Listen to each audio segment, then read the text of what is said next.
الحمد لله رب العالمين وبه نستعين على أمور الدين والدين. السلام عليكم ورحمة الله وبركاته.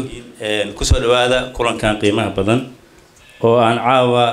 أفر إنه كسر إنه مرتي علوس أو رنتي أدي هذا قيمة بدن وميل فوق إنه قيمة مرتي ذا سكميد معهن مرتي ذا مربع هديه هو أنتها علن كبلوجة مرتي ذا كلا واقع علوسته مركز دوما سنتيين إن المادين iyadoo maalin sabti ah oo ay tahay maalin qoysayd maalin shaqooyinka laga fadhiyo inaad waqtigiina soo horteen aad baad ugu mahadsantihiin jazakumullahu khayran safir soo dhawow ku soo dhawow magaalada Seattle ee gobolka Washington xalay mararkaan airportka ugu tagnay hadal qiimo badan buu meesha ka jeediyay wuxuu yiri amaantiina iga badatay oo waxa la ii sheegay inaad tihiin dad isku duuban oo hal far ah maanta oo dhan Seattle ayuu joogay maadaama amaantaas uu maqlay maanta inuu niisku arkay ayaan rajeynaa insha Allah raysiyatan yihiin dad soo dhaweeya martida haddii martidaas tahay marti wadanka inooga timid oo doonaysa inay wadanka inooga warbixiso ama hadday yihiin marti u socoto inay samafal ka shaqeyso gaar ahaan waxbarashada iyo caafimaadka iyagoo happy ah oo faraxsan ay markasta inaga laabtaan adigii martida kula socotana waxaan rajeynaynaa adinkoo mabsuud ah oo hamuun qabo inaad noo soo laabataan inaad naga tagi doontaan insha Allah markale gacmaha soo saaro safarka iyo martida la socota waxaan rabaa inaan hadda kalimad yar kooban amaba aayad quraan aan siiyo ustaad Sheekh Umar Xasan oo muddo 2 daqiiqo qaadan doona insha Allah sida si uu inoogu furo aayad quraan ah kulankeena uu noqdo mid barakeysan ustaad soo dhaw السلام عليكم ورحمة الله وبركاته أعوذ بالله من الشيطان الرجيم بسم الله الرحمن الرحيم يا أيها الذين آمنوا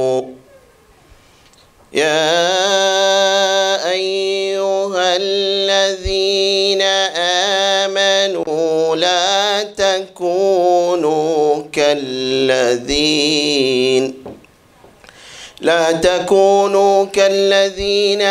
آذوا موسى فبرأه الله مما قالوا وكان عند الله وجيها يا أيها الذين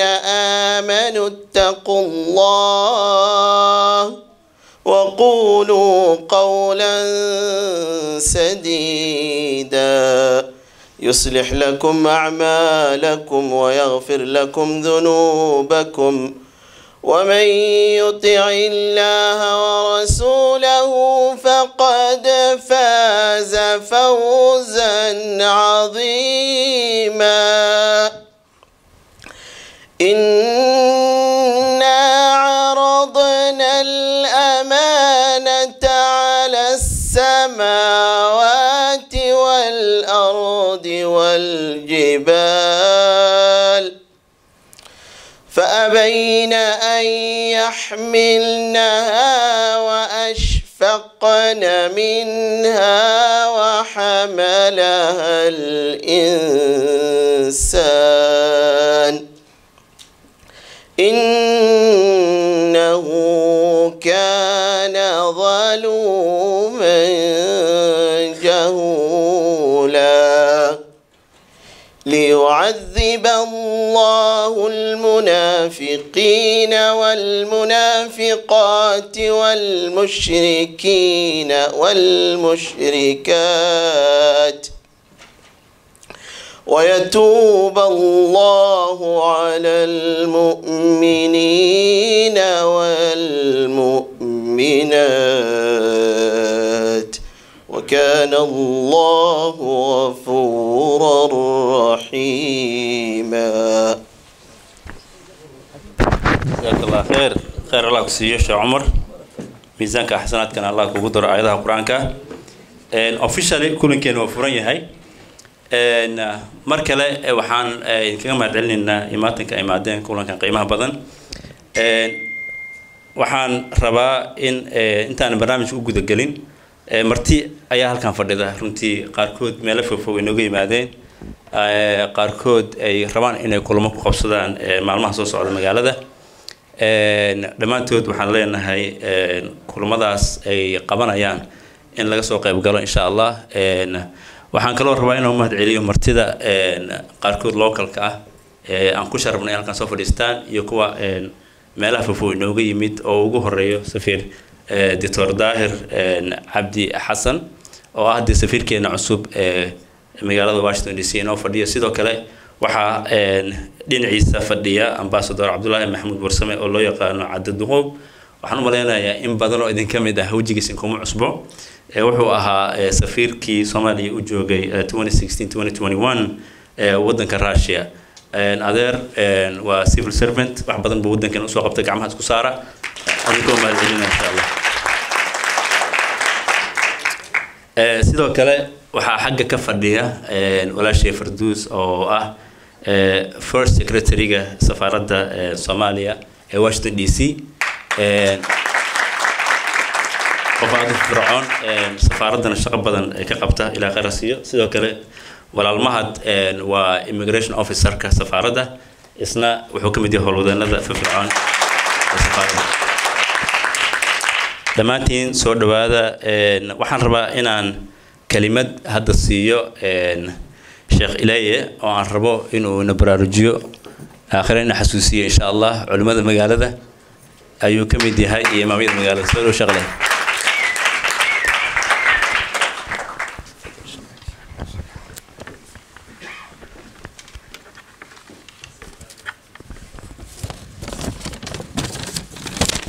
بسم الله الرحمن الرحيم الحمد لله رب العالمين والصلاة والسلام على سيدنا محمد المبعوث رحمة للعالمين وبعد فالسلام الله عليكم ورحمة الله وبركاته marka hore ilaahay baa mahadle isku kan keenay halkan waynu ku soo dhaweynayno martida aan ku maamusayno martina ila maamusa waa shay mudan weey waa martida xalin markay ku timaado ee ka noqoto shakilaan waramaysa ama hal weydiyo ama yaan la weydiinin oo waramaysa wa'lam bi anna dayfa mukhbiru ahlihi بمبيت ليلته وإن لم يسألي حتى أدان لو يدينين وحاولون يالك حسن صوق الله وحسن لكلني وحسن لكلني مركان وحفي عن لقاش يجو صفي عن دو وشيك سارن مركان وحوي هو ماشي إنه مرتبكم مع مسينو إلى سكو كان وقت محله وحمر لبعض محض مدن ولا عليه كشقية سكو كان وحوي مرتدا سوق هي سوق هذه مدة كشقيني sababo hayna halka yimaadaan xalay u soo jeedan oga waqti badan waqti dambe oo waliba dhaxana jibaan oo jiraan u joogay airportka innagana waxa weeyaan muxuu ahay noo yeeray halkan u nimidnay keenay yani sababta laha iyaguna way mahadsan yihiin khayr alaasi oo in loo mahadnaqo dadka soo ajiibay yimidayna muxuu ahaa waa ay mahadsan yihiin hadda kadib waxaan soo dhaweynaynaa waxa munaasabad kasta waxay leedahay kelmad down baa kulay mudan wacdi weynu ka dharagnay meel walba ka maqashaan oo waxa weey wadaadna wax sheego ka dhamaaday dadkii kalena waxa weey dhageysi waxa laakiin midna kuma wax qaadan khalalkuna wadaadada iyo xaq kale waa jira kulli waan isku noqonaynaa laakiin waxa weey maanta waa qadiyad waa soo dhaweyn waan soo dhaweynaynaa wax soo dhaweynaynaa walaalkeen muxuu ahaa safiirka iyo safiir hore iyo walaasheen muxuu ahaa xogaynta first secretary-ga iyo muxuu ahaa mas'uulka علاقات مسؤولك immigration انت بسو دوينينا waxaan leenahay soo dhawaada xalaltum ahlan wa nazaltum sahla ya dayfana law zurtana la wajadtana nahnu duyuf wa anta rabbul manzili yani dadka soo dhaweynta ku fiican waxaan nahay muxuu taasi waa muxuu ahaa soo dhaweyn walaalayaal safaaradda iyo safiirku qiimaha iyo deemashay ka taagan yihiin waan ognahay waan naqaanaa safaaradda iyo safiirku waxa weeye waa afkii wadanka uu ku hadlayay dibadda weeye وعدكي محو هذلك إياه باش يودي جوجا وي ومرايدي وحوي لقى أركي حالة دا محو هودن كايو لقى أركي وي وحوي فرينتي محو هودن كاش قد بني ومدة كله ماشي سيدوي وحوي محو هجالية ده هالك كنول أدي جدي هوش رقبته وي قيمة مرك على ده هي أي إن يالث الدنيا واتهوي هالك مرك هلا دقينا دق ميسا جالية دون وحوي قيمة إلى ده والأوجي هو سفارده أوجيين safaaradaha aan jaaliyad lahayn baana dareema oo og labadoo wada shaqeeyayna waa muraayadii wadanka weey jaaliyada iyo muxuu ahaa iyo safaarad markay wada shaqeeyaan iyaga gudbinaya waxa weeyaan muxuu ahaa wadanka wuxuu yahay suurada Soomaaliya laga haysanayaa ee laga qaadanayaa waa talabadeena maanta wada fadhinaan gudbino weey jaaliyadu iyo safaaradooda jira waxay gudbiyaan weey risaalaadka muxuu ahaa message-ka inaan gudbino loo baahan yahayna aad buu inoogu badan yahay naga waxa la doonayaa waxa weeye wadan aan ka soo saarayna dhagaxaan dhexdood baan wadnaa oo aan doonayno inaan ummadda soo gaarsiino ku soo darro oo cadow badan oo hawl badan oo wax badan haddayn labadu iska kaashanin oo wax kasta aanay hawl wada qaban gaari mayso halkii marka waxa la doonayaa inay waxa weeyaan safaaraduna hawsheedii gudato inaguna hawsheedii aan gudano waxa weeye ma aha booqasho kaliya maanta wax la inooga imanay hordhac inaanay noqon waan rajaynayna insha Allah ta'ala booqasho had iyo goor waxa weeyaan hawsha aynu wada qabano oo la sameeyo inuu sameeyno طريق أي واحد وين جالية توصل وحنا تصفارده سفاردنا يتوصل وحنا تجارية لبدودنا أي وضع كي وحنا دان واي واحد وين واحد مدة إنكم مركين نقول كنا مني إن ستيسن يعني دول ستيسن نقولنا وضع كلينا كمارا نبا يعني لكن تسوى إننا نجرين واحد وين كفكرة أو أن كوضع هذا الله لقيه الشيء طريقة توصل مرور بالله وحنا هذا ما أنت واحد وين هدي سفارده كليه وضع ما تكلمش كيسو أما فيزا هلا جوحله أما هلا الله جوحله مرور والله سفاردي وضع كيسو حريين سفاردي جالد ويسكو حريين صدق دودو وذي جيرانه ويسكو حريين إنه بيننا حريقي جويناي أرن سعاني سماه مركب حرجيني إن شاء الله تعالى إن أنا بوقشتي كواد نكون هاتي ودم بيسني أنا نكون بوقشة كلينا أنا يهانيني إن وضع شقينا أو أي وضع شقين بلا بنتي إن شاء الله تعالى نقطه مرة بعد وحلينا هون سودويننا وحوي دقمدي واشنطن بان idinka soo dhaweynayna state-ki Washington baan idinka soo dhaweynayna marka waxa idin kordhay waxa weey adeer muxuu ahaa waxaad kordhisateen min degmo ilaa state baad timaadeen marka soo dhawaada barakallahu fiikum okay masan doctor ilaaye aad u mahadsan yahay hilma hadalku ma jiro dhinacayga midig aday ma sheegin raali hada sahro kulli waa taqaana sadar muuqdo Soomaalidu maxay dhahdaan insha Allah شرحات مباهنا خير الله كسيو community-ga waxaad u hayso siyaasada waxaan soo guuray 2007 ilaa hadda waxa weeye waa markasto community-ga wax looga baahdo waxaan raadaa sahrana markeeda aan dadka siiya marka taariikh Allah siiyo Dr. Muumin sidoo kale waa taqaanaan dhakhtarka Soomaaliyeed kamid ah dhaqaatiirta ugu horeysay gobolka Washington maamada hooyaday ayuu dhakhtar u yahay markasta waxay tiraahdaa markaan u tago cid inay turjunto ma baahni af Soomaaliga aan ku cilmaha marka dadka qaar waa siiyo sidoo kale ogaaska asna waa maadsan yahay khayr Allah hadin siiyo waxaan rabaa inaan sidoo kale aan u mahad celiyo halkan waxaa fadhida gabar aan social media muddo kala socday Habiba Ali waa mahadsantahay adigana sidoo kale waxaa joogta iyadana gabar walaasheen oo book soo bandhigi doonta oo la yiraahdo Fatuun oo book aad u qiimo badan ayna kulanka waxay ku leedahay Somali Community of Seattle ay ku leedahay laba maalmood jamcada waa Thanksgiving week Soomaha marka iyadana loo soo qayb galay insha Allah ta'ala ambassador 2022 aan xamar tagay safaaradda waxaan tagay jaamacadda Simad ma dhaweyd waan sheegay jaamacadda Simad dadka lagu aasaasan ahaa iyadoo hal sano aan kamid ah ardayda ayaan Masar aaday markaas waxaan dhihi jiray Simad Institute qofka yaqaana Al-Barakaat xarunta Al-Barakaat bilna ka soo horjeedo midnimo hotel ay qol yar ku lahaayeen hadda taan markaan tagana waa campus aad u weyn markii walaal OJ ugu yiri safiirka imaanayo haddana aan Muqdisho la hadlay ugu yiri safiirka waa bahad waxbarashada waxaan weey dhabarkan saaranay aniga Cabdiraxmaan iyo khiyaar kale inaan waqti gelino inta badan anigu waxaan ugu yaqaanaa samafalkii inaan tago laakiin siyaasadda waa iska ilaaliya laakiin safiirku waa inooga duban yahay marka bahad waxbarashada ayuu muddo ahaa jaamacadda Simad xalii sheegay markuu asaga la wareegayay meesha hadda uga soo tagay inay runtii kaafi kala dheeriyihiin marka aad baan u mahadsan tahay sidoo kale waxaan ognahay waddankeena markii dagaal sokeeye uu dhacay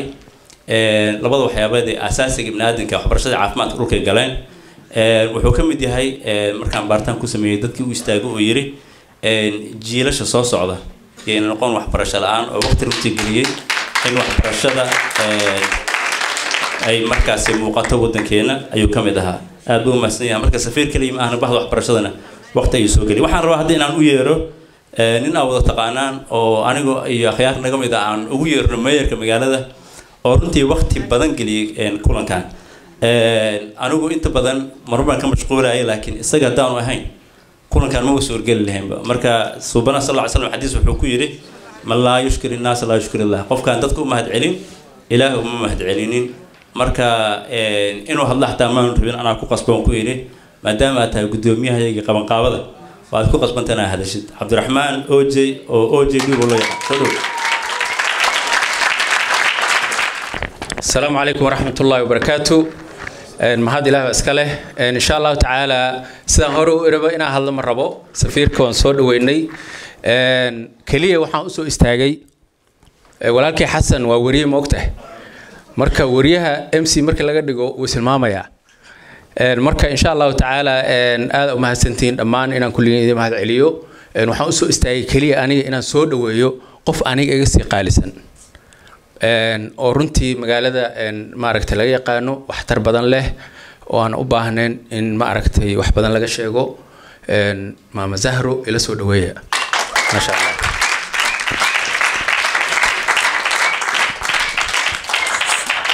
OJ waxaan umaleynaya hadal uma soconin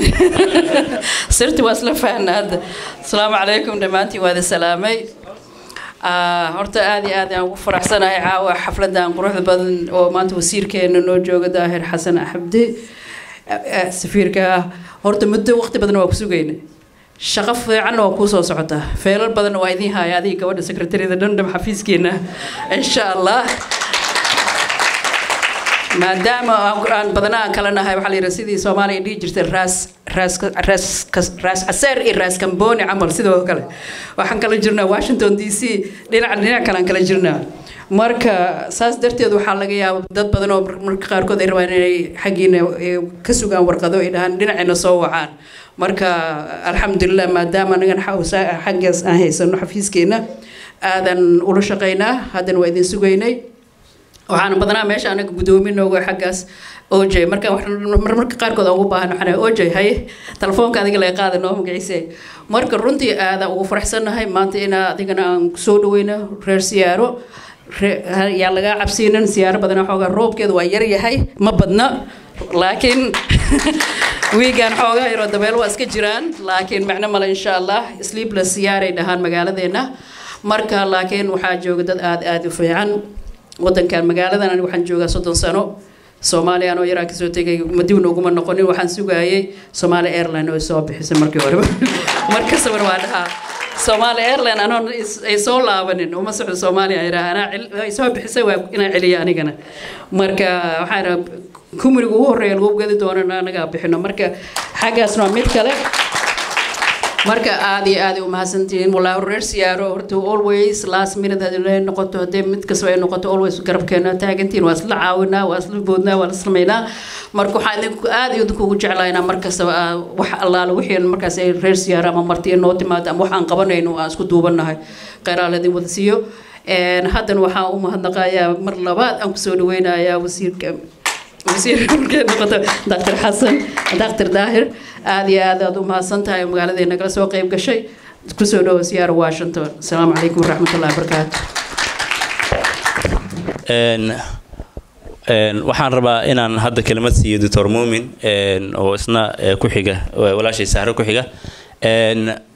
waxaan rabaa sidoo kale inaan xuso oo halkan fadhiyo oo ii muuqda hadba cidda indhahayga qabtaan ba xusi doonaa haddii indhahayga aanay ku qabanin iga raali aho insha Allah cali sheegow iyo cali rooble gacmaha isu saara waxa weeye dadkii bahda waxbarashada ayay ka mid yihiin magaaladeena Seattle runtii wax badan u soo qabtay dhalinyarada waliba daayirta Dr. Muumin soo dhawow Dr. Muumin ayaan kelmad siin doonaa insha Allah thank you السلام عليكم ورحمة الله وبركاته ولي والهرداء السلام عليكم ورحمة الله وبركاته waxaan u maynaa hadalka markii la yiraahdo culimada noogu horeysa sheekh Ilaahay ayaa soo maray mayorkii magaalada waa soo maray wariyihii waa soo maray maamadii magaalada waa soo martay markaan wax badan oo la sheego ma dhimanaan umaynaa soo ma yaa balse haddii la shirabay oo leeyahay waa inaad kelimad jeedisid waxaan leeyahay waxaan rabaa inaan safiirka hadda safiirada fadhiya seniorkiina waa joogaa horta waxaan leeyahay kulligiin soo dhawaada aad u mahadsantihiin inaadna soo gaarteen oo aad imaateen magaalada Seattle waa sida la sheegay waa Ras Kamboni adinkuna Ras Caseera degantihiin laakiin waa hadda mas'uuliyadii idin keentay laakiin dadku ma wada gartaa inay yimaadaan laakiin hadda noo timid aad iyo aad u mahadsantahay waxaan rabaa oo kale inaan mahad celin kale oo gaar ah asaga u celiyo anigu waxaan ka mid ah dadka xoogaa giltiga dareema markii halkan joogo maxaa yeelay markii aad nabadna haysatid shaqana haysatid oo aad iska timaado gurigaaga carraduna nabad tahay hadda ka hor ayaa beri Soomaaliya dhibaato ka dhacday ayadoo arrintii laga hadlayo ayaa nin odaya oo qaraab ahaan iyo yaqaana waxaa la yiri dadkana la hadlayo waxaa ka mid ah nin doctor oo la yiraahdo Muumin Daawud Dembil markaas oo adeer uma meeshaan timaad meeshaan ama dhakhtar uga baahanahay yaa marka muddo intii ah waxaan jeclaa inaan wadankii ku laabto oo wadankii waxaan ka qaban kara aan ka qabto balse ilaahina xaqiisa kama qornaan halkan waxaa imaayadu garkaygu madow yahay hadda waa cadaaday laakiin ayaan loo maleynay waxaana waa shaqada iyo waxa aan maarta ku jiro marka waxaan rabaa inaan mahad celiyo safiirka Dr. Daahir dadka adkaysay dhibka ku shaqeeyay aan isleeyahay haddaan xabad asaga lagu ridina in lagu rido mid asaga la shaqeeya dhibaato u soo adeega u soo dhabar adeegay intaas ka soo shaqeeyay oo asaga iyo ragga la shaqeeya ee jaamacadaha dhigta ee macallimiinta ka ay iskuulada ay yihiin runtii shaqo aad iyo aad muhiim ay ummadda u hayaan marka waxaan leeyahay aad iyo aad mahadsantihiin كل يدك كانوا وأنا كمذا أنا وحوا يعب قريسان إلهي يعب قريادين كان إن شاء الله تعالى. مركا إن مجالنا سيارة اللي يكسر دواو مجالنا ومجال روب بدن يالو قرين إن روب كله كين برواق وهيماها روب كي عريس عيسو يرلامي وكرفتا برواق ولا يكانوا مركا مجالنا ومجال جيدا بدن وبرواقة دتكوا برواقيسيهم وفي عيهن dadka saawada jeedo maartay waa health conscious aliyo halis ayo laakiin waa barwaaqo lagu jira marka insha Allah taala waxaan u maadsan inaad noo timid waxaan ilaahay ka rajeeyaa inaan mar badan isaragno gudiga qaban qaabada mayor OJ Hassan iyo inta kale ee qaban qaabada ka qaatay iyo intii 5 timid أيقنا أدي هذه ماتيهن أدرسي على أنسول وين أمك إن شاء الله السلام عليكم ورحمة الله وبركاته. دكتور أبو ما صنت هاي وقتي أنا أبغى خامسي محمد عبدي سيري كانسل وسيري كانسل كتقوله وأصلا جقد قاعد إن شاء الله وأنا كنا نقول داير هذانا قدومي هدقنا دقنا هواي سودو أو سمال مقالب بس إنجليش Somali. Assalamu alaikum, Satin. First of all, I want to say Allah subhanahu wa ta'ala mahaskale. Adi Allah prahsana in Hafadan, beautiful I want to give a shout out to all the people like Canada, so please Abia, Abti, OJ, everybody. Host Canada, MC. I just want to say, and it's nice to see you again. Was Aragnay at Ohio, Wahasine Somali National Elected Leaders Conference, where everybody, like the elected leaders group Madan. So how did was Aragnay, less than a month ago. Yeah. And so I'm very inspired, mashallah, Ambassador Canada, he does a lot of great work. We have to continue to support him. We have to continue to uplift him and make dua for him because Shaqana is not easy, And Adair over here too, mashallah, he's and he did a lot of things for the Somali community. So I want to say thank you to our sister at the secretary, Maha Fatoon, and Bulaki, and please Usabia. Yeah, mashallah. And then we have, the best of the best Seattle right here, mashallah, on the right side, so, and I also want to give a shout out to We have a couple people, non-profit organizations, so Mohammed Shadina, please, Kurustag, Mohammed Shadina. Yeah.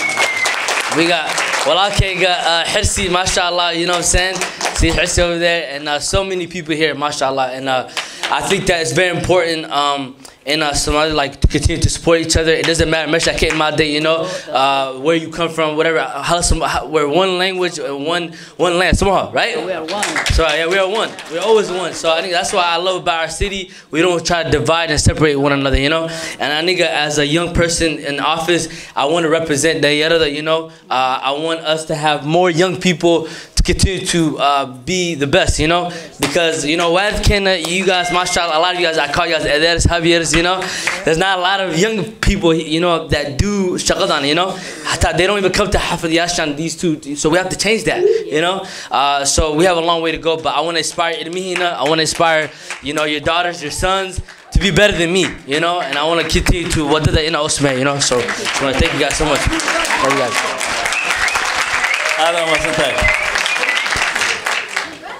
Ahmed Abdul Masin, thank you guys. Hadda waxaa ii muuqda oo soo laabtay Xaawo Cabdi. Xaawo soo dhawow. Gacmaha isu saara Xaawo. Meel fog ay nooga timaysantay Toronto, Canada. Xaawo Xaaji.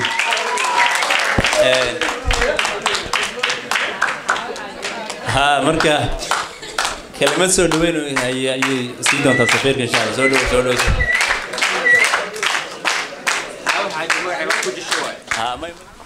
Hello everybody, Assalamu alaikum.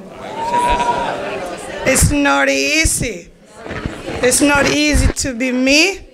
It's not easy to be Dr. Dahir Hassan.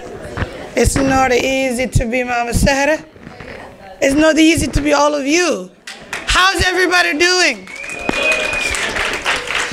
I have just one question, Dr. Hassan. The question for you is, how long are you working in the education? How many years? Over 20 plus? I am 50 plus.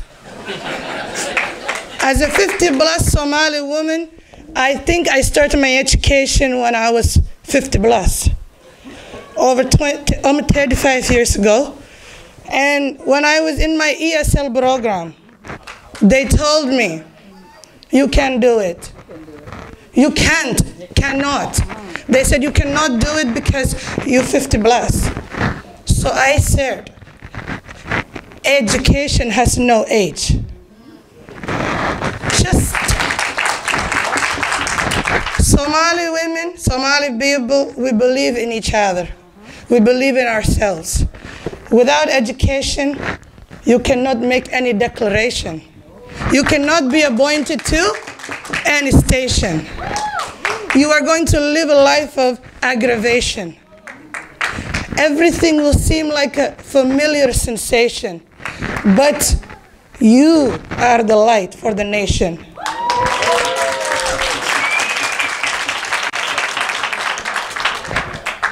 Dr. Hassan, I was cleaning my son's room one day in 92, 93, and I heard 2 bags of sugar in Ladaha.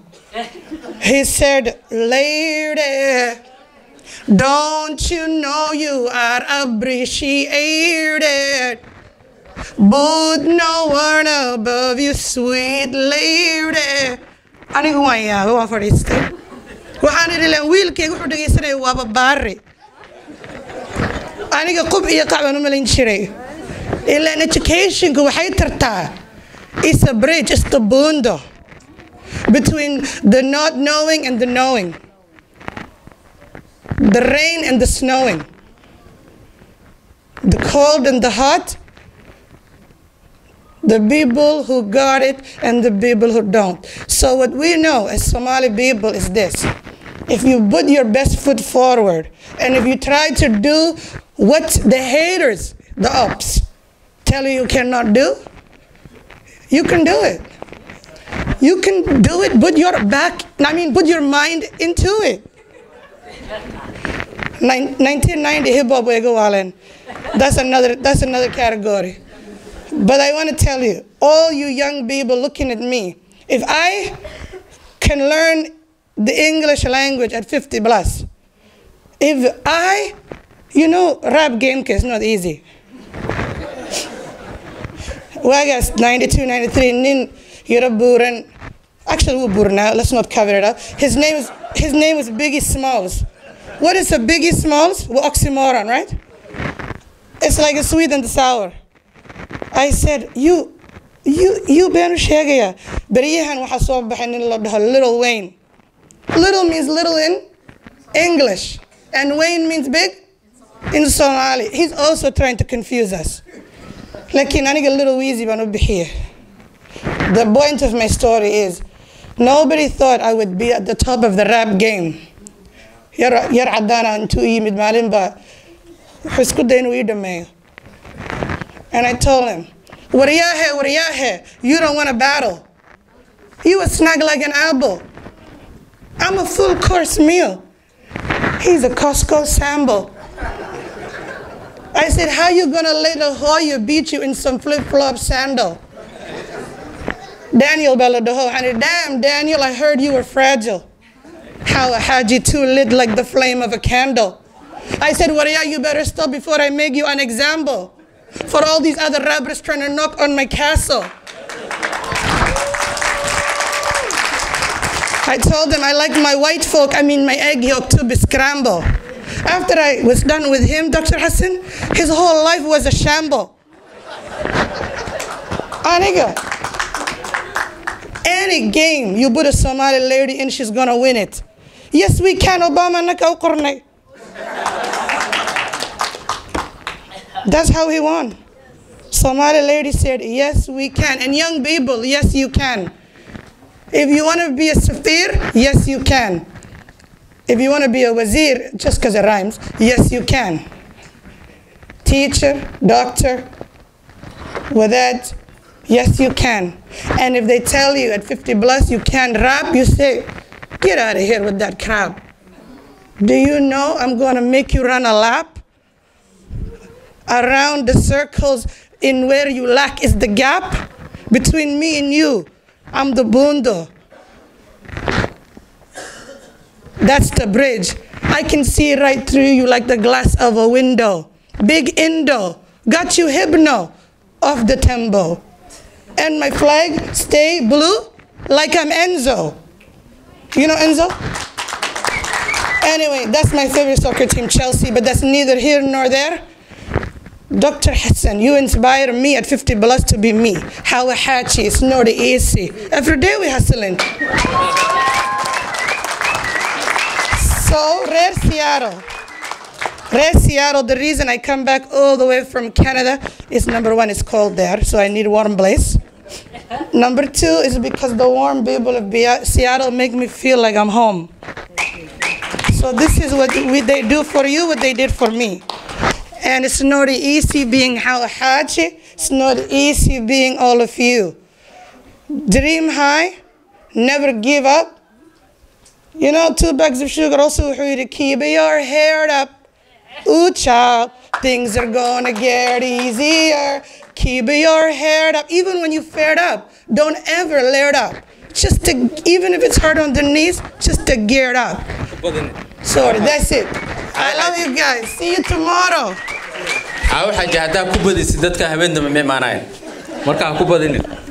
In the rap game, there's more where that came from. Son, we're not done. MashaAllah. How حاجة هلو صعبيو صعبك how حاجة أنت اسمها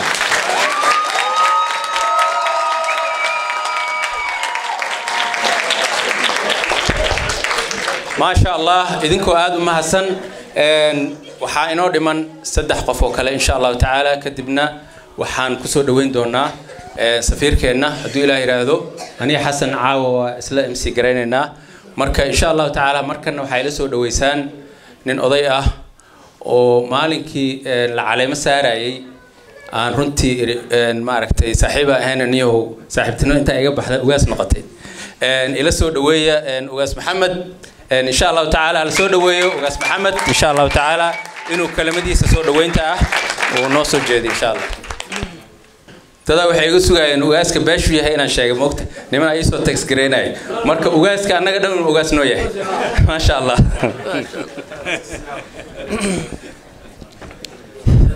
السلام عليكم ورحمة الله وبركاته دمان انتي هالكان سكوي ماتوان سلام يا مرتدي نشرفت له نوا سلام يا مركا هذا الكوا هرا لو بدي هرا لو دمسته مركا ما وحيران كدرايا أرتا سفيرك دولة نوها أنكو دولة نو يهاي intaan la gaarin dadka naga xaq naga jiro Soomaali naga jiro annagu wax noo qabana annagu nala maaragtay dib iyo dheef annagu nala jooga Soomaali waxay dhigi jirtay xongoolka kolley reer baadiya qofku yahay garanay geedku ku dhow ayuu soo jiidaa geed ka fog ma soo jiidaa marka qofkii koo wax u qabana annagu waay marka diiba wax weyn kale ma ku daray marka dawladdeena iyo safiirka annagu dawlad noo yahay wadankeena intii joogto dhan ayuu dawlad ka yahay marka waxaan rabnaa marka dawladdaasna maaragtay waxaan rajaynaynaa in maaragtay wax waaweyn qabato oo maaragtay naga faraxiso marka adii maaragtay qof waxa la yiraahdo adaad maaragtay adii gardaran yahay u heelaya la yiraahdo adii laga gardaran yahay u heeli baa la yiraahdo adii laga gardaran yahay marka waxa la leeyahay waad u heelinaysaa aduu gardaran yahayna maaragtay waxaad leedahay waad cishanaysaa marka waxaad leedahay joog aad leedahay aduu qaloocan yahay qof walaalkan aduu qaloocan yahay waa la toosinay adii aan la toosinin maaragtay la kala xishoodo marta la toosinin dibkeeda ay leedahay marka anoo maaragtay xaaladan aan ku dheeraanaynin marka waxaan maadnaha yar aan rabo inaan safiirka weydiiyo kulley isagna har allahaado idinkana raallahada marka inaan weydiiyo dawladdan annaka waxaan hadda dawladda nahay 40 sano waan u dhownahay 40 sano aan u dhownahay marka waxaan maanta aan haminaynaa in ciidamadeena wax noo qabtaan oo ciidamada ajnabi naga baxaan marka hadda waxaan u jeednaa baxitaanka iska dhaafe in maaragtay kuwa kale la soo aruurinaay kuwii hore joogna maaragtay annaga ma baxayna ay taagan yihiin marka waxaas nasiib darro weyn marka waxaan weydiinayaa safiirka marka xaaladaas marka xaalad maaragtay aan annagu maaragtay qurbaha joogna aan maaragtay aan jeclaanaynin waay marka waxaa la dhihi jiray qof hadduu dagaalsi macna dadka markuu lagdamay qofkii banaanka tagan ayaa maaragtay wax arkaya dadkiisaas wax ma arkaya marka annagoo banaanka joogno marka waxaan leenahay marka xaaladaas marka aad iyo aad baan u salugsannahay marka tan kale waxaan ku darayaa madaxweynaha wuxuu aaday maaragtay dibadaha waxaa la yiri dadka qahootida maaragtay wadamaha joogta qurbaha ha soo noqdaan buuri wadankooda ku soo laabtaan marka wadankeena wuxuu ku dhisan yahay qahootida macnaha qurba joog waay qurba joog haday noqoto marka dadka marka mas'ala yeelaya marka ala kulli xaal marka alla raalahaado marka ilaahay idinkiisa la raalahaado marka marka dawladda waa nala joogtaa yaa waxaan ka salugsanaa aan u sheegaynaa marka in laga qariyo maaha in la qariyo maaha marka mid kale waxaan faraxsanahay nin la yiraahdo General Odawa ayaa loo dhibay ciidamada hadda dhow marka ninkaas oo firfircoon aan ogahay ase yeeshee ninkaasi marka ciidamadii hore uu hogaaminay waxay qaataan lacag badan ay qaataan lacag $300 ayay qaataan ciidamada hadda lagu wareejina waxay qaataan $200 marka xaaladdaas hal la bedelaan leeyahay assalaamu calaykum waraxmatullaahi wabarakaatu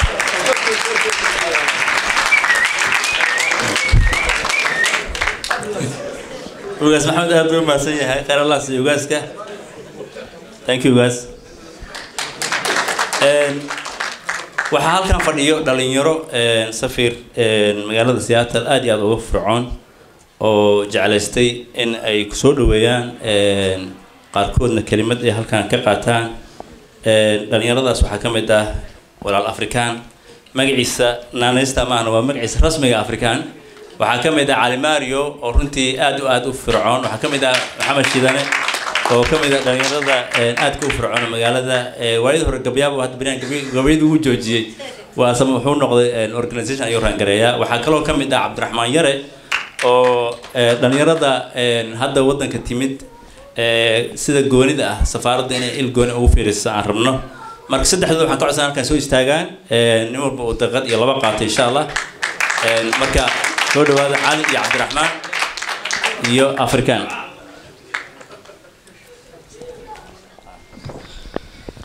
aniga reer xamar aan ahay marka xogaa inaan luqad soo qortay noqotay markii formalka lagu hadlaayo mudanayaal iyo marweyn mudane danjire Dr. Daahir Xasan Cabdi mas'uuliyiinta culimada odayaasha haweenka dhalinyarada saxaafadda iyo dhammaan marti sharafta waan idin salaamayaa assalaamu calaykum waraxmatullaahi wabarakaatu mudane danjire kusoo dhawow Seattle waa sharaf inaan kugu soo dhaweyno gobolkeena quruxda badan ee Washington halkan dhalinyarada Soomaaliyeed waxay horseed u yihiin ganacsiyo guul leh cilmi baaris heer jaamacadeed iyo ururo bulsho u adeegaya sida Somali Health Board iyo Somali Community Service oo ay sahro ay lead garayso iyo kuwa kale oo badan wanaagsantiin waxaan ku faanaynaa sida aan isu garab istaagno oo isu taageerno xilliyada dhibaatada iyo guusha labadaba mar walba Soomaali ahaan waa isu taaganahay Seattle waa guri ay Soomaalidu ku midaysan tahay kuna dhiiran tahay inay kaalin muuqato ka qaadato horumarinta bulshada ku dhaqan Mareykanka iyo dalkeena hooyo ee Soomaaliya soo gaabinaya igaraal noqda mudane danjire waxaan ku ballan qaadaynaa inaanu bulsho ka ahaan ku garab istaagayno kuna hambalyeynayno xilkan qaran ee dawladdeena Soomaaliya ku idmatay bulshada reer Seattle waxay caan ku yihiin garab istaaga dawladnimada sidaas darteed waxaanu ku xaqiijinaynaa inaan adiga iyo diblomaasiyiinta kale kula socota safaaradaba si dhow ula shaqeynayno waxaan anagu ka codsanaynaa sidii horay shakhsiya ahaan lagaaga bartay horumarkii aad gaarsiisay jaamacadda Simad intii aad adigu hogaaminaysay si la mid ah inaad dhiig cusub iyo firfircooni ku soo kordhisid xiriirka qootada dheer ee ka dhaxeeya Soomaaliya iyo Mareykanka sidoo kale caawinta iyo garab istaaga bulshada Soomaaliyeed ee ku dhaqan Mareykanka waliba gaar ahaan anagu ku hadlaya codka daayarta Soomaaliyeed xagga haata waxbarashada iyo dhinac walba marka waa mahadsantihiin ku soo dhaweynaya walaalkay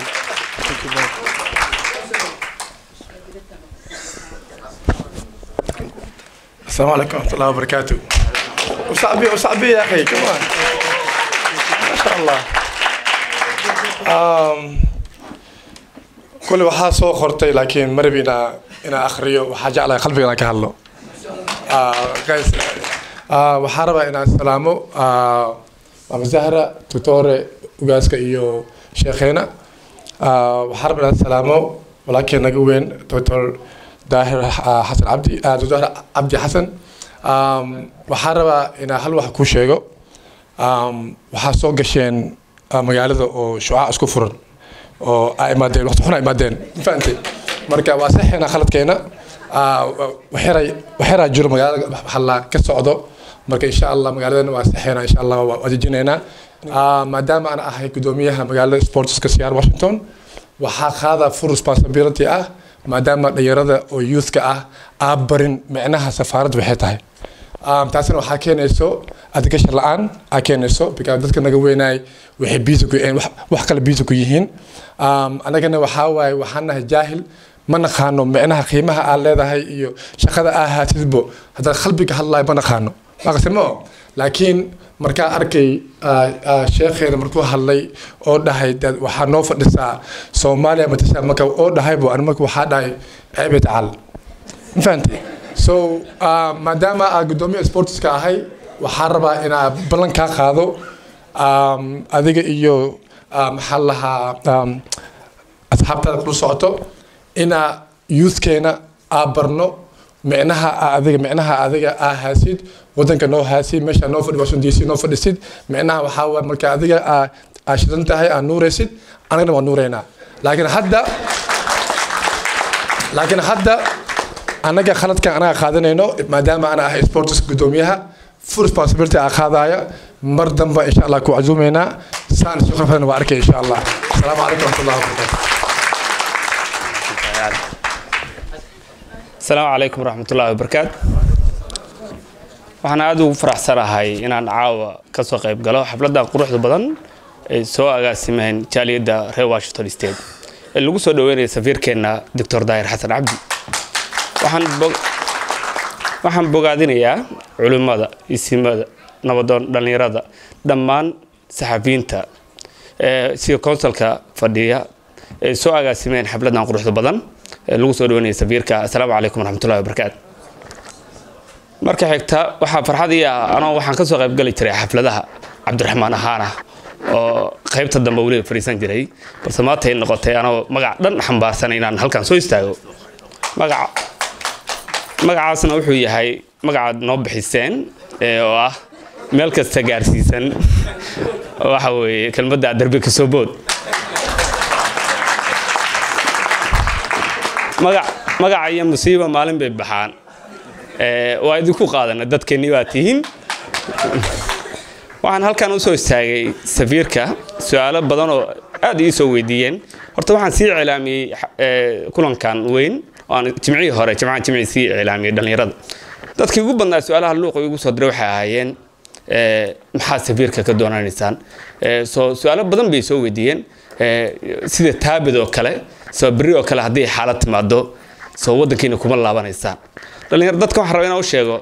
horta waxa weeye qadar rabbi waxa weeye ku qabsatay labada waa la qaataa. bari meeshaan ku laabanayna waa wadankeeni weey hadii qadar timaado weey waa wadankan intaan ku soo leekanay waa wadankan dib iyo dheef ku soo marnay waa wadankan xaalado badan aan ku soo marnay ku laabamayno meelaha waxa weeye dadkeeni waan ku laabanaynaa. safiirka su'aal dhan baan xambaarsanahay oo dadkii soo weydiiyay kulligood 100% ka siman yihiin. safiir xaalad baa taagan Trump baa yimid waa su'aalaha ugu badan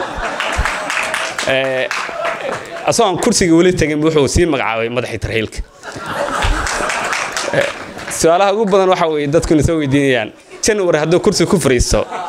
maxaan kala kulmi karnaa. waxaan is weydiiyay 10 milyan ku dhawaad baa soo gashay annagu dadku ugu dambeeyaan noqonayna hadii laatinka naga horeeyo wadamada kale. mudana safiir su'aashaas waxa weeye hadii xaaladan taagan bari ka maalin waxa weeye timaado in wadankeeni la meel aan waxa wadankeena hadda naqabsato annagu safarada dheer soo marnay caaw hadaan mobilkayga ku jira dokumentiga ku jira hadaa idin talqaya xafladaan isku bedesho nooc kale oo muruga safaradaan soo marnay dibta aan soo marnay xaaladaan soo marnay Colombia bana ma waa taqaanaan iyo Amazon jungle waxa ka warrami kara qof soo maray ama historiga YouTube ka kala socontaan. meeshaan ku laabanayno waa inaan ogaanaa waxa weeye isan dawladdu ku fuudaan bari kamal hadii la dhaho diyaar ma tihiin in tilkiina wadanka yimid habliyo wiilashii la celiyo inaysan ku degdeganay ka fiirsato hadii arinta timaado. waana bogaadinayaa xafladan quruxda badan markii ugu horeysan noqon maysa safiir aan kulano insha Allah waxa way marar kale kulamo kale waa wada qaadan doonaa oo face to face ah haduu rabiidno. waxaan bogaadinayaa bulshada reer Washington waxa way markasta dadku qaar negative ku jiraan balse waxa ka badan dadka wanaagsan ee gobta nasabka ah oo waxa weeye dunta leh oo aan markasta tala wanaagana siiyaan oo dhalinyarada dhahaan ruuxa dadku sheegayaan ha u dhagtaagina oo dadka wanaagsan oo caahilo caqliga culimadu kamid yihiin aqyaartu kamid yihiin ayaguna waa dadkeena weeye waa dadka markasta na garab taagan ayaguna waa bogaadinaya oo hadda xafladan iga muuqda sidoo kale OJ Xasan Sunni aan aqyaar meeshan isku baranay waliba aan meeshan isku baranay yahay Miss Abu Bakar oo ah meel isku bartay meesha u qaalisan oo igu dhiirigeliyay inaan ka soo qayb gal caawa oo aan safiirkaygaan su'aalahan qabno aan la wadaagno insha Allah taasna waxaan rajeynayaa inaan su'aaluhu waa badan yihiin balse waqtiga waa ii saamix waayay insha Allah kulamo kala ka badan waxaan idin rajeynayaa xaflad ka qurux badan reer Washington sidoo kale waxaad ka daawan doontaan barnaamijkan intiina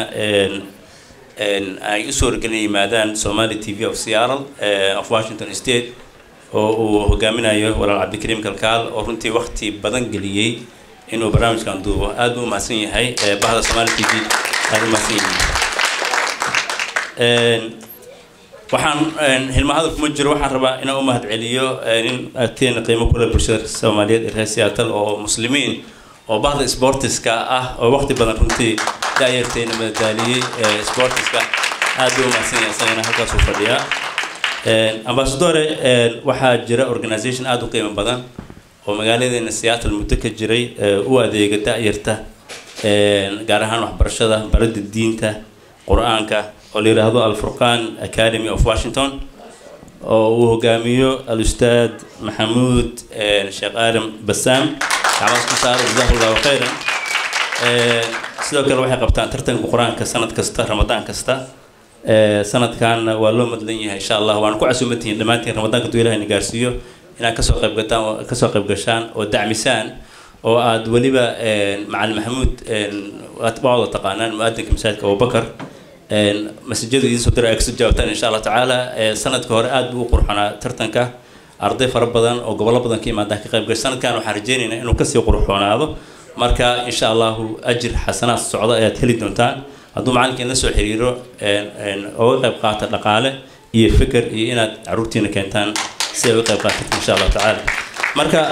doctorka waxay ugu talagaleen hadiyad runtii aad iyo aad u qiimo badan oo ay sanad kasta bixiyaan oo ay siiyaan qofka markaasi bulshada ugu qiimaha badan waana tan gacantan ku hayo hadiyaddan waxay ka timid Al-Furqan Foundation waxaan iska leh doctorka insha Allah taala markuu kelmadiisa dhameysto ayaan siin doonaa waxaana gudoomin doona ugaaska ayaa gudoomin doona insha Allah taala waxaan rabaa inaan kelimad daqiiqad ama laba siiyo maadaama waqti gabagabo uu yahay ma ku daahayno ninaan u naqaano laba magac mar waxaan ugu yeernaa walaalkayo marna bulsho cali rooblo marka hore assalaamu calaykum marka hore aad iyo aad ordro aan u faraxsanahay inaan arko dadka asxaabteedii waaweynaay meesha joogo runtii oo ka mid yahay cali sheegow wuxuu waaye ninkii aniga shaqada aan shaqeeyey ninkii i qoray waxaan u shaqeynayaa Seattle Public School 27 sano retired aan noqday marka cali sheegow wuxuu ka mid yahay dadkii hogaamiyey inkastoo timin leh laakiin ana bidara leh runtii aad iyo aad waxaan u mahad celinayaa dadka soo abaabulay oo jeedalada kale iyo dhamaan odayaasha ka soo qayb galay xafladan oo si sharaf noogu yimid waxaan aad iyo aad ugu faraxsanahay in pastorkii iyo kooxdiisa inay nala socdaan nala joogaan in warka badan ma fiicno waxaan ku soo hal eray kaliya aan ka codsanayaa in 27 sano aan shaqeynayay arday Soomaali waxaa jirto oo jaamacadaha ka baxay oo PhD qaatay master degree qaatay bachelor degree qaatay oo hay'ado badan oo ay gobolkan ay leeyihiin ka shaqeeyaan sidii Point oo kale sidii Microsoft oo kale Starbucks oo kale engineero waxaan qabnaa doctor fara badan runtii dhalinyaradaas mana marka arko intooda badan qof Soomaali intooda badan u tagay ama aaday ma jiro laakiin way yaqaaniin waa kordhin la kuleeyeen marka dadkaas waxaan jecelnahay maadaama ay wax barteen inta joogaano in loo helo qaab ay ugu caawin lahaayeen sidii Soomaali wax ugu qaban lahaayeen hatta u tagi lahaayeen in la helo loo baahan waxaan kaloo u sheegayaa jaamacadda University Washington waa jaamacad ugu weyn 20 sano ka hor waxa u badnaay dadka madowga waxa u badnaa Black American haddana waxa dadku u badan waa Soomaali marka taasna waxa ku tusaysaa in waxbarashadeena aad u wanaagsan tahay gaar ahaan waxaan jecelahay in aan ku soo gabagabeeyo in gabdhaha Soomaaliyeed runtii waxbay barteen aad wax u qabteen in laakiin dalkii ma aadin in dhiirigelin fiican la siiyo sababtoo tahay markaan Soomaali joognay waxbarashada waxa u badnaa jiray ragga Soomaaliyeed runtii markuu hadalno laakiin gabdhihii markay inta yimideen fursad ay heleen way ka badan yihiin wiilasha dadka qalin jabiyay gabdhaha badan gabdhaha maadaama fursad ay heestaan waxaan ka codsanaynaa in loo helo fursad fiican sidii xataa u soo booqan lahayn dalku u tagi lahaayeen ama loo qayb galin lahaay waxyaalaha jirana inay ka qayb galaan walaalayaal waa mahadsantihiin ninka la yiraahdo Cali Shogow barnaamij ayuu rabaa inuu nala wadaago marka soo dhawo adiga soo kooba insha Allah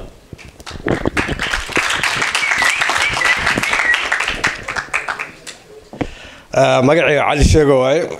anoo magacayga ku hadlayo oo igu soo dhaweynay magaalada Seattle anigoo kamid ah dadka ugu soo horeeyay magaalada Neto waxay imaatay Mareykanka waqti fiican oo ummadii 30 sano ka badan joogto oo dhibaatada yaraatay oo nolosha wanaagsanaatay marka waqtiga aad imaatay aad ugu wanaagsan tahay waqtiga lagu soo bedelay waxa kaliya oo soo istaagay in ninka seediga horta iga qaatay speech-kayga oo responsibility-ga iyo wixii safaaradda qorshe ay tahay waxa kaliya oo soo istaagay waa in maanta ku sheegno inaan mudan tahay in jahliyadda Soomaaliyeed oo ku nool Mareykanka ee safaaradda gacan weyn ka geystaan waan garan karaa DC degnaan jiray eedigi xagga jaamacad ka aaday safaaraddii isee tahay iyo qonsulada isee tahay marka maxaa wanaagsan responsibility-ga ah waqtiga maxaa joognaa oo ah what you can do for your country joogtaa marka waxaan rabnaa inaan kuu sheego inaad ka faa'iideysid energy-ga iyo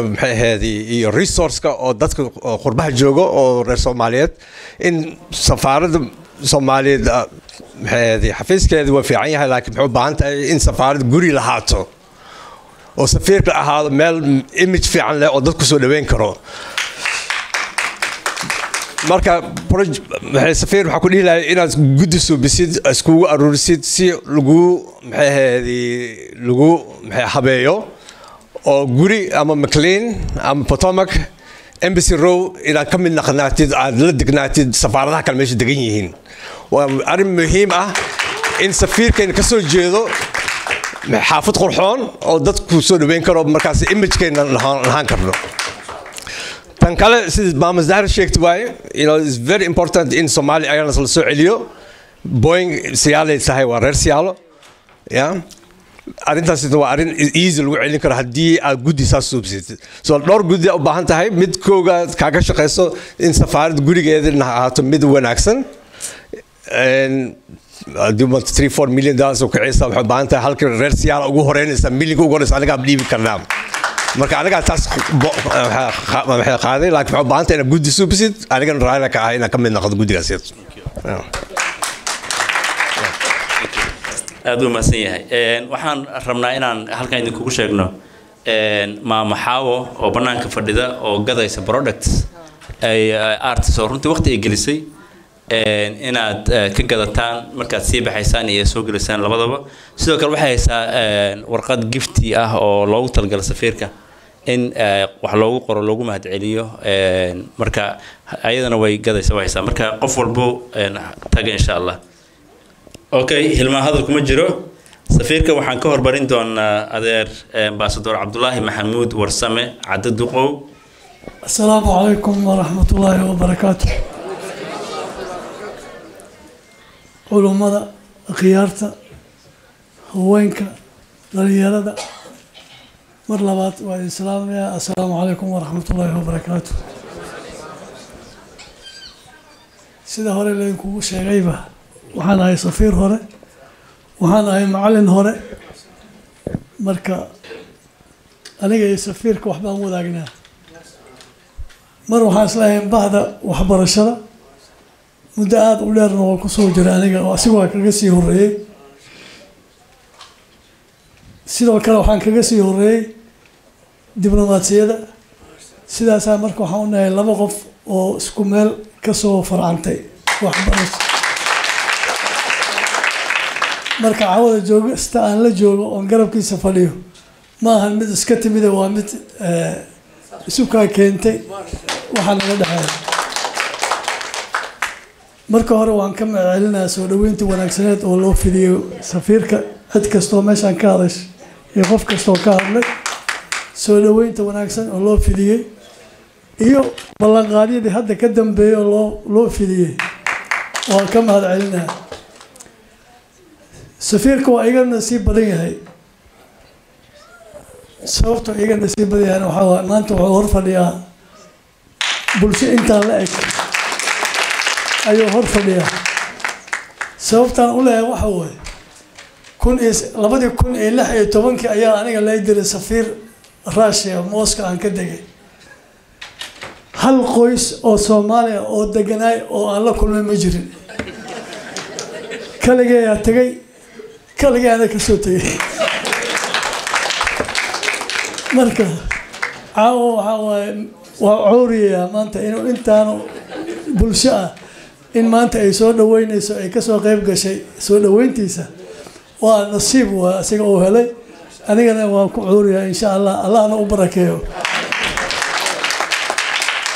idinkana aada u mahadsantihiin qadarintaas iyo soo dhaweyntaas oo aad u timideen oo gurihiina iyo qabowga jira aad ugu timideen waxa waaye tahgelin gaar ay leedahay waana ku mahadsantihiin intaas waxaa dheer waxaad ogtiin waddan aan tabar lahayn baan ka imaanay safiirro u nahay howlo badanna la ka rabaa haddana hawsha waxay u baahan tahay wax lagu dhaqaajiyo arrintaas waa ka dhultinaynaa runtii dhibaata ka jirta sida ay dalka ugu jirtaba haddee safaaradihii ma noqon karaan kuwa ka duwan dalka ka duwan wixii dhibaatadii ka jirtay dalka unbaa safaaradihiina ayaa haysta waa loo baahan yahay sida hadda ay odayaasha ka dhawaajiyeen in la isku soo dhawaado oo communitiga iyo safaaradda inay isku soo dhawaadaan wada shaqayn yeeshaanoo safaaradda meesha ay ka dhutanayso laga kabo waa loo baahan yahay dan baa noo wada jirto aniga markaan tagay Moscow tagay anoo kaligayaan tagay hadda isaga wuxuu iga sii fiican yahay safaarad dhisan oo diblomaasiyiin joogaan oo guri iyo xafiis la ayuu tagay aniga anoo kaliga meelan jirinaan tagay dhaqaalahana sida hadda laga yahaan si ka sii xunaan ahay waagaas ayaa la ahay marka ilaahay waa nagu gargaaray waxaan meesha ugu tagay arday 20 aan ka badnayn aan ugu tagay ardaydaas dhibaatada ay qabto waxay ahayd baasaboorka markuu ka dhaco waxay aadi jireen xamar inay aadaanay soo samaystaan baasaboor markii dambe waxaa laga keenay nin second secretary ayaa isla 2 bilood kadib yimid asagii baan waxaan u diray xamar immigrationka waxaan maleeyaa ma hadaa jooga macalinkiisa waa kan war waxaa idhi ninkaa ha laysoo tababaro si ardadan masaakiinta ah ee baasaboor cusboonaysiinta u safrayso xamar u aadayso si ay meeshan uga helaan ninkii second secretary ah oo shaqadiisa aysan ahayn ayaa lasoo tababaray asigaa TC iyo midda immigrationkaba qaban jiray ardadayna sidaasay dhibaatada uga baxday marka dadaal waa iska jiraa raggii adiga waxgaradka ah oo safiiro ah may dhihin dhaqaale ma jiro iyo kanay tahay ma dhihin nin walba intii tabartiisa ayuu dadaalayaa wixii uu karankiisa marka nasiib wanaag maanta doctor daahir bulsho macaan oo aniga reer Seattle waa ahay reerkayga halkaan ay degan yihiin inkastoo joogistayda ay ku yareed meesha reer Seattle waa ahay sidaas asna waa idin la soo dhaweynaa daahir doctor soo dhawo aad iyo aad u mahadsantihiin khudbad badan iyo isma jiran intaasaa maaragtay rabay inaan ii sheego waana mahadsantihiin asalaamu calaykum waraxmatullaahi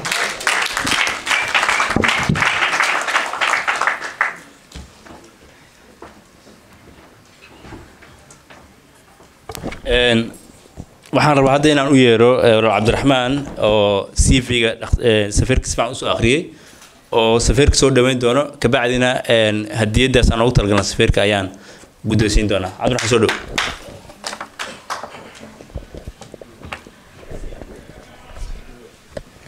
السلام عليكم آدي هذا وما سنتهين إلهي سبحانه وتعالى هذا بركيو عاو إنك سوق بقشين رنتي رئيسية العاو حافظ يلا بنتي وقول رأسنتي سوما صعب اسكت صعبي إن شاء الله أمباسدور كمركي لا يصدر السي في كيسا أما باك جراوند كيسا عاو هذا هل كان كأخريو مكو كلا تجينه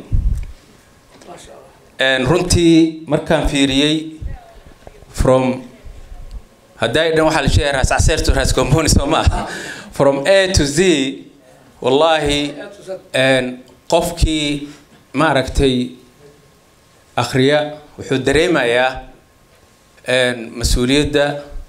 sida ugu soo shaqeeyay waxbarashada iyo juhdiga uu soo galiyay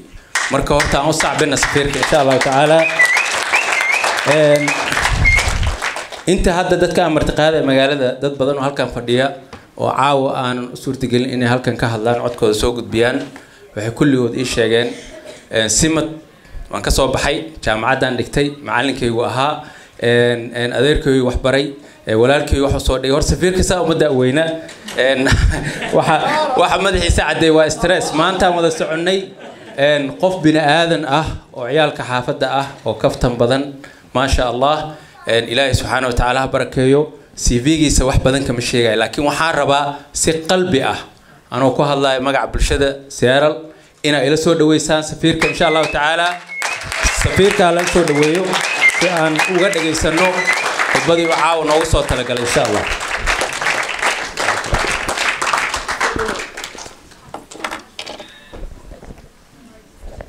أما سنت عبد الرحمن السلام عليكم ورحمة الله وبركاته. odayaasha akhyaarta gabdhaha dhalinyarada reer Seattle waxaan marka ugu horeysa aan idinkaga mahadcelinaynaa soo dhaweynta diiran ee aad noo suubiseen iyo qaabilaadda quruxda badan ee caawa halkan aad haddana mar labaad noogu samayseen waa mahadsantihiin dabcan بروفيسور عدد قوة ورسمة وسوش شيء أضيف برشة الصومالية حتى وقت وصوب بلابي لبشي كرونا لي أفتانا لقيها لكن نديك أسر شوي ويان برشة الصومالية حرك لدون كسر شقي لكن وحن كسر كوبه يا مدحوينه حسن الشيخ محمود معلن كيسيو على جامعة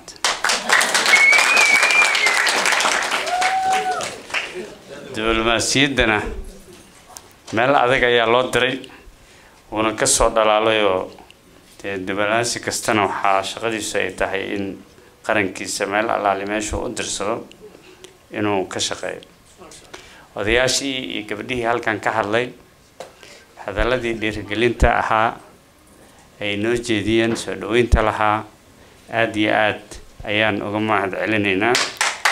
waana mahadsantihiin dabcan waxaan rabaa inaan wax yar oo kooban aan kaga warbixiyo xaaladda dalka horta waxaan rabnaa inaan idiin sheegno dalka Soomaaliya waa dal duruufo gaarana leh horumaro badan ay ka jiraan haddii aan ka bilaabo arrimaha siyaasadda dabcan waxaa socda doodo badan oo qayb ka ah dibadhiska hanaanka dowladnimada dalka markii arrimahaas oo kale ay socdaana waxaad maqlaysaa isjiid badan kala aragti wanaan badan ayaa jira laakiin waxaan hubaa idin xaqiijinayaa dadka Soomaaliyeed haddii ay yihiin siyaasiyiin iyo haddii ay yihiin maxaafid iyo mucaarad dheergarad culumo haween dhalinyaro intaba ugu dambeyn way isku imaan doonaan wayna heshiin doonaan dalkoodana waxa ay rabaan ayay ka wada shaqayn doonaan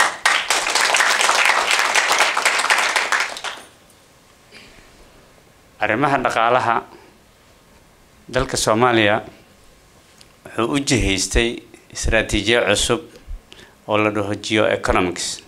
taasoo macnaheedu yahay in dalkeena danihiisa uu ku xaqiijiyo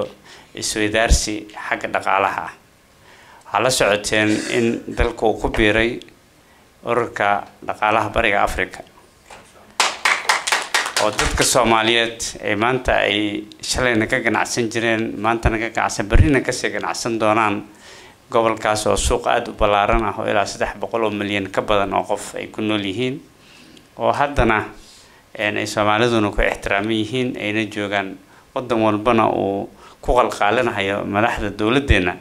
in ganacsatada Soomaaliyeed ee dalkooda indha gaar ku fiiriyaan oo ay maal gashadaan xataas barbar socota sahminta xagga shidaalka oo socda oo ayadana diilay rajooyin badan ay muuqdaan oo shirkado badan ay hadda ay daneynayaan waxa socda mashruuca degdegista dalka dekedaha qaarna dawladda ayaa hadda qorsheynaysa inay dhisto qaarna shacabka ayaa is-abaabulay oo dhisay oo dekeda Garaacada kamid ah waxaa kamid ah dekeda Hobyo oo hadda ayadana qorsheeda socoto Baraawa rabta in deked laga dhiso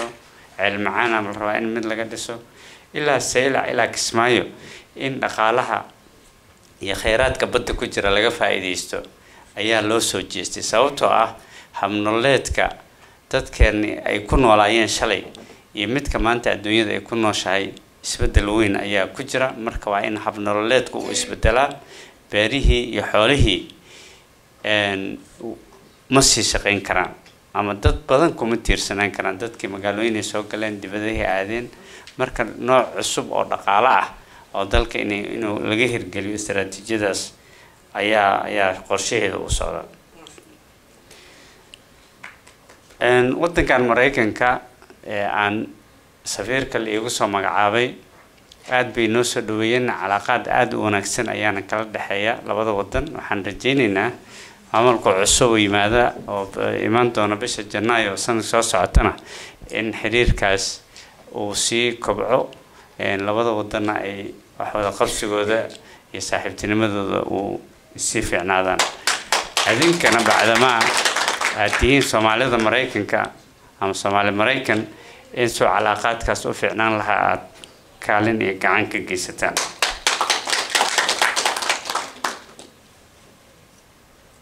waxa kale oo safaaraddu marka laga reebo adeegyada ay bulshada u baahan tahay safaaradda waxa ugu wadan oo ay qaban doonto ama ay ku tala jirto waxa waaye in dadka Soomaaliyeed ee wadankan ku nool oo tiradoodu maalinta ka dambeysay ay sii kordhayso in ayagoo Soomaali ah ayagoo muslina ayagoo Mareykana si dhaqankooda afkooda diintooda ay u haysan lahayn inaan gacan ka geysano annagu taas ka duulayna ayaa safaaradda Jamhuuriyadda Federaalka Soomaaliya ee magaalada Washington waxay bilaabi doontaa 1 bisha December barnaamij online ah oo af Soomaaliga ay ku baranayaan dhalinyarada halkan ku dhalatay ama ayagoo yar halkan yimid ee af Soomaali aan fursad u helin inay bartaan qofka Soomaaliyeedna wuxuu Soomaali ku yahay waa afkiisa koow labana waa diintiisa oo islaamka marka intaasna aan sii xoojin ayaan ka shaqeynaynaa waxaan kale oo ka shaqeyn doonaa isku xirka dadka Soomaali Mareykanka ah iyo dalkiisa isugu xirnaan lahayn ayadana waxaan ka shaqeyn doonaa dadaal badan baan gelin doonaa waxaa taas barbar socota in aan qorshaheedii ku guda jirno sidii qunsuliyad weyn oo arrimaha hadda aan sheegno dhan ka shaqeysa looga furi lahaa magaalada Minneapolis qorshooyinkaas ugu socdaan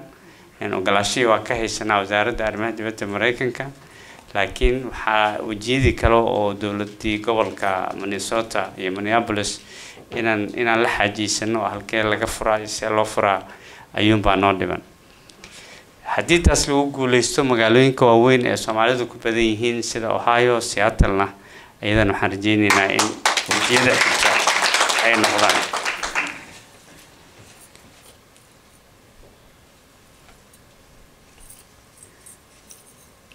waxaan rabaa inaan kusoo gabagabeeyo dhalinyaradii halkan ka hadashay oo dee hadalkooduna uu isa saarnaa. horta adduunyadu sir ma ahan in arrimaha muhaajiriinta dood aad u taagan ay ka tahay Europe iyo North America-ba oo dadkii soo galowga ahaa meel walbaba sidii loo soo dhaweyn jiray inaan hadda aysan saas xiiso badan aan loo hayn. duruufaha jirana waa ka haysataa laakiin wax hadda annagana soo gaaray oo arrimahaas ku saabsan ma jiraan. adduunkuna hadda qayladaan aan jirin iyo mashaakil aan jirin waxba u gacanta haatinina. Cabdiraxmaan si fiican buu u hadlo wuxuu yiri annaga noloma soo socdo inaanan la ii soo socon niyadda ku haya. maalintii nalala soo xiriiro ama dowladdeena lala xiriiro ayaana aan arki doonaa laakiin hadda wax ajenda oo miiska saaran ma jiraan.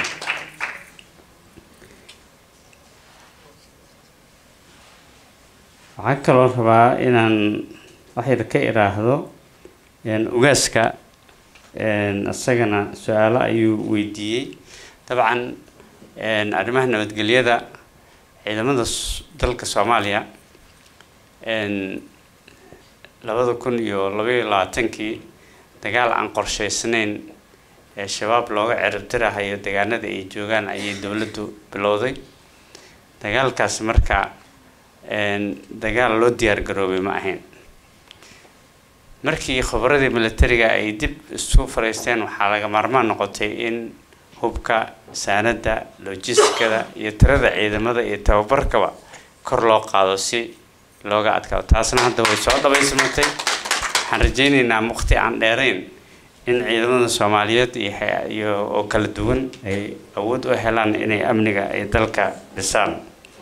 ayna ilaaliyaan. taasna qorshaheedii uu socda. safaaraddu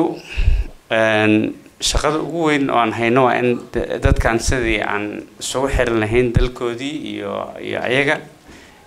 booqashadan waa tii koowaad laakiin waa soo laalaaban doonaa. hadda ka horna safaaraddu way imaan jirtay si gaargaar iyo si guudna waa isku wareysan doonaa qaybaha kala duwan ee bulshada odayaasha, culimada, dhalinyarada, haweenka, dadka siyaasiyiinta oo la doortay oo Maxamed oo kamid ahaa. dadkaas oo dhanna si gaargaar aan isku warsanayna. marka ayadana waa arrin waxaan aad u bogaadinaynaa ururada kala duwan ee u istaagay haddii culimo yihiin iyo haddii ururo bulsho yihiinba sidii ummadan ay midnimadooda iyo wadajirkooda u ilaalin lahaayeen. waxaan rabnaa marka waa dadaasheen dadaalna waa samayseen laakiin halkaas ka sii wada. waxaa laydinka rabaa midnimo iyo wadajir in aad ku dadaashaan. waxyaabaha dooda ah ee dalka ka socdana inaysan saameyn idinku yeelan balse adinka aad saameyn ku yeelataan. sababtoo ah dalka hadda shaqana kama rabtaan, xilna kama rabtaan, xoolana kama rabtaan. marka hadalkiina waa la dhageysanaya. marka kaalin weyn oo aad qaadan kartaan ayaa jira. marka adinkana midaas ku dadaala. marka waa barakaynaynaa, waana ammaanaynaa. waa howlaha iyo lafihiina iyo naftiinaba aad ugu horteen inaad samaysaan. annaga ka safaarad ahaan ujeedadeenu ma rabno in community-yadan aan lacag warsano oo noo arooriyo dhahno ma samaynayno intaas. laakiin waxaan rabnaa idinku wax samaysta. waxaas waxa idin anfacay u noqdaan. tusaale ahaan qonsuliyad yar ama mid kira ha noqoto ama mid adinku aad dhisateen ma ha noqotee haddii qonsuliyadii iyo cultural centerki halkan aan ka samaysaan ayaa wax weyn ah. marka dawladday u taalaa inay safiirka guri u iibiso, dowladda ay u taalaa in shaqaalaha ama howlwadeennada safaaradda ay decent life ku noolaadaan oo ay sameeyaan laakiin waxaan rabnaa wax idinka idin fiican oo safaaradduna idinkula jirto aan ka howlgalno marka ummadda in la badbaadiyo oo la hanuuniyo oo wax la baro ayaa waxay ka muhiimsan tahay nin safiira oo meel guri qasri ah oo ka dego wuxuu soo kordhina mala marka dadka inaan xoogga saarnay marka cali sheego mahadsan tahay waa ka qabnaa laakiin waxaan rabnaa halkan ka hadlo qonsuliyad sidii halkan looga furi lahaa aan ka wada shaqeyno dowladuna sidii shaqaalihii iyo howlwadeennadii ugu soo diri lahayd aan ka shaqeyno oo adinkaas sheegteen meeshaan bari iyo galbeed ayaa kala joogaa marka dee in la soo gaaran waa adagtaa marka dad si rasmi idinla jooga si ay u noqdaan marka aad iyo aad umahadsan tihiin Dr. Muumin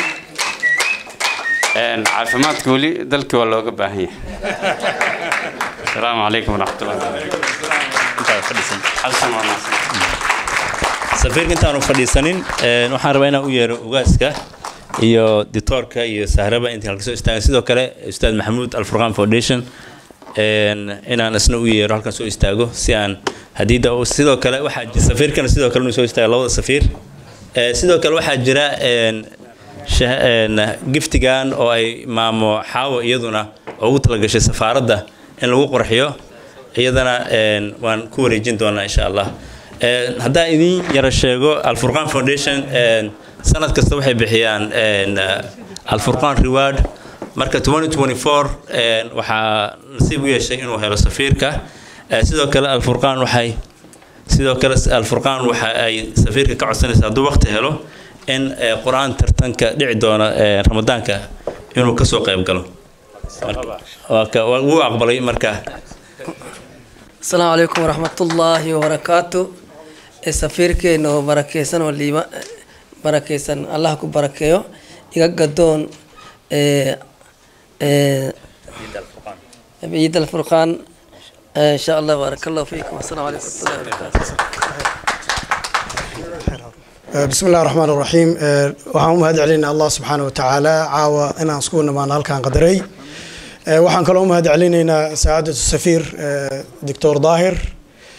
runtii anigoo ka socdo muasasada Al-Furqan Foundation waa muasasad u taagan khayrka jaa'isadana waxa la yiraahdaa magaceeda Al-Furqan Reward sanad kasta waxaan siinaa dadka bulshada dadka ugu horeeyay waxa kamid ah Sheekh Nuur imaamkeena ayaan siinay waxa kaloo Ramadaanka hadda la soo dhaafay Sheekh Cabdirashiid Al Suufi ayaan waxaan siinay jaa'isada Reward waxaan kaloo siinay walaal arrimaha bulshada ka shaqeeya Cismaan Leera oo ra'iisul ah doctorkana runtii 2016 ka waxaan booqday aniga Muqdisho jaamacadda Simat doctorka runtii ofiskiisa ayuu soo dhaweeyay waxbarashadana runtii waxbarasho badan oo runtii tayo leh ayaa ka muuqata xilligaas laba bil korna hadda waan tagay magaalada Muqdisho waxaan u tagay Simat oo runtii meel weyn dhul weyn gadatay oo caafimaad iyo waxyaalo badan oo qaybo badan xagga waxbarashada doctorka intuu joogay runtii injaasaadkaas sanadkan markaan ka fikiraynay nasiib ayuu u yeeshay December ayaan bixinaa inta badan markuu yimid doctorka loo soo magacaabay iyo waxyaalaha qabtay iyo waxyaalaha badan shaahid marqaati inaan aniga aan soo arkay ayuu nasiib u yeeshay insha Allah taala saacad safiir waxaan ku soo dhaweynaynaa magaalada Seattle runtii dhammaan waxaan ku casuuman tahay Ramadaankan soo socdo مسابقة تاج الفرقان إن أنا جالس وقيب قشيت هذا يوم ما سنته وما سنتين راسياتل أرتمركي يقول رئيسون مقالة عن إمادة معه لابد كل سيالكي أيان مرة متشن عشان جوجي مركا عاد بواجعسنا عن وجه المقالة عن حد ندتكي يعني قف كلاه نومت مركا جائزة وأقبلي بشهر رمضان كاسوس عطنا إلهي نقارسيه وهذا كله سوق يبقى دونا ترتيب إن شاء الله. وما سنتهين جزاكم الله خير وحاكلوا حرسن هالهدية أورنتي مرولبا ما محاو أرتس ما تقعنا نورت مرولبا قف كستا أو مجاند ماذا أو مرتاح إلهي خير السيو ما ماذا وأرتس يسميسا marka insha Allah taala giftiga waxay tiri safiirka kaliya ma lahe safaaradda iska leh marka insha Allah taala marka safaaradda Washington DC tagna soo booqano hadaan ma maxaa ars darbigeeda ku arki weyna safiirka waa qabsan doonaa soo ma sha Allah aad u mahadsantiin jazakumullahu khayr xafladeena halkan inoogu xiran tahay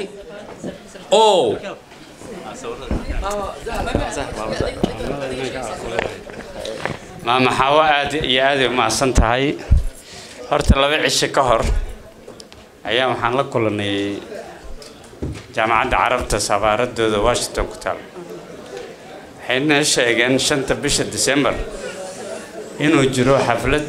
ama dhaqanka lagu soo bandhigayo ummadda carabta ama jaamacadda carabta ka tirsan dhowr iyo 20 wadan marka hadda meelan wax ka bilownaa ma lahayn maama xawa waan ugu hagoogatay marka waxa aan meesha geyntoonay wakoon xawa ma sant